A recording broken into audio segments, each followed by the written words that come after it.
How to change name on ticket on JetBlue. Hi everyone, welcome back to the channel. In today's video, I will guide you on how you can change your name on ticket on JetBlue, so make sure to watch the video till the end. In order to change your name on the ticket on JetBlue, all you have to do is, first of all, not the JetBlue app, but you have to open up your Chrome or your browser.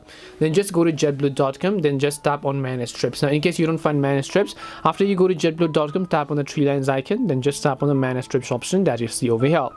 Now once you go to manage trips, all you have to do is, once you're on this page, it will ask you to change or cancel flights, add bags and more. So all you need to do is make sure to enter the last name that is currently on your ticket, and then you have to make sure to enter the confirmation number of your booking. Once you've done that, just tap on continue. When you tap on continue, you'll find all the details about your flight, and you'll also have the option to change the name about your ticket. And that is it on how you can change the ticket name on JetBlue. We hope the video was helpful, and if it did help you, make sure to leave a like and subscribe to the channel. If you have any questions, feel free to leave them down. Thank you very much for watching, and see you in the next video.